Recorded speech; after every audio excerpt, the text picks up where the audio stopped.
Saya sih ingin melepas, tapi dendam saya nggak bisa lepas.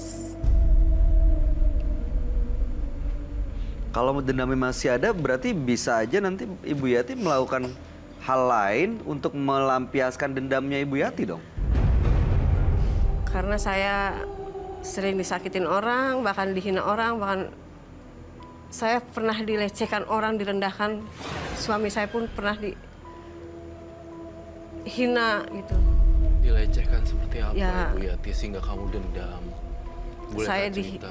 saya dihina, yang istilah saya udah menolong dengan kebaikan.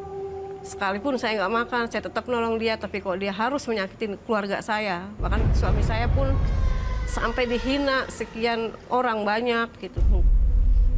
Nggak ada belas kasihan, sampai suami saya itu kerja banting tulang hanya untuk mengambil tenaga, bahkan dia nggak pernah mau membayar dengan upahnya. Itu suami pertama. Iya. Suami kedua. Ini suami yang ketiga, yang suami kedua meninggal. Iya. Yang kedua Kamu meninggal. Iya. Kamu santet kedua. Iya, saya jujur kan. Bahkan ini yang terakhir pun yang ketiga, waktu tahun yang lalu pernah saya jalanin juga karena dia berbuat, ya dia nggak mukul, nggak pernah, tapi cuman hanya perkataan dia yang menyakitkan saya. Saya hilap, saya melakukan lagi, tapi setelah saya lihat keadaan dia udah parah, saya tarik kembali, saya sadar. Saya nggak mungkin harus melakukan untuk yang ketiga kali suami saya. Mungkin suami saya yang ketiga ini, bagi saya mungkin ini imamku, sorgaku, suami saya yang terakhir. Disinilah saya nggak akan berbuat lagi untuk suami yang ketiga. Berarti Ibu Yati ini udah menjadikan santet sebagai habit, kebiasaan. Saat sakit hati, kecewa, melakukan Iya. santet gitu. Iya. Kalau orang yang suka melakukan santet ini ada dampaknya nggak sih, Roy? Pasti ada.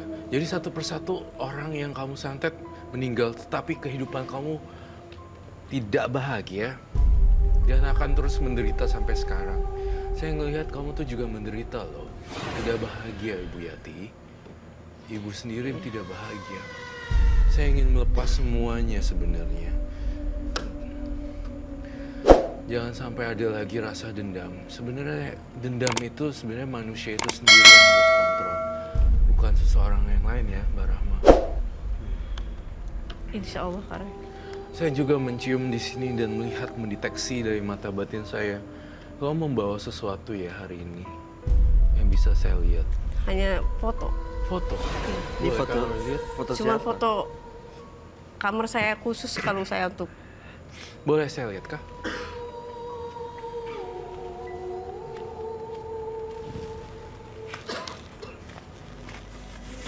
Oh, ini foto kamarnya. Ya, saya cuma satu kamar.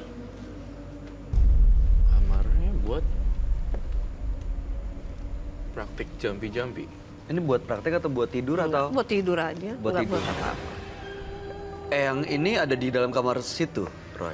Iya, yang ini ada di dalam kamar ini dan saya ngerasain Yati, Ibu Yati, kamar ini angker ya. Ibu pernah melakukan ritual di sini ya, Ibu Yati? Saya bukan ritual, saya dalam sekarang ini, karena saya jujur, saya sering menolong orang dan membantu orang, mengobatin orang. Mengobati dari apa maksudnya? Ya, jujur aja saya tahun kemarin saya ngobatin orang gila di rumah. Diapain? Gimana caranya? Caranya hanya untuk saya kasih makan, lalu saya urut kakinya pakai minyak sama tisu, ya saya baca dengan ya alhamdulillah dia sembuh, sampai sekarang pun udah kerja. Saya menolong orang begitu. Mungkin dulu saya jahat sama orang, saya sekarang harus menolong orang. Bagus. Itu adalah satu tekad yang kuat ya. Iya. Kamu bisa menolong orang pun dengan kekuatannya Ibu Yati sendiri. Dan terlepas dari Eyang Tawang atau tidak, itu saya sungguh bagus niatnya ya. Iya. Walaupun Iya. praktiknya seperti apa saya tidak tahu juga. Dan setuju juga, saya setuju dengan perbuatan baik, tapi bentuknya seperti apa itu terserah manusianya sendiri ya, Ibu Yati. Dan moga-moga Eyang Tawang tidak mengganggu orang ya. Pernah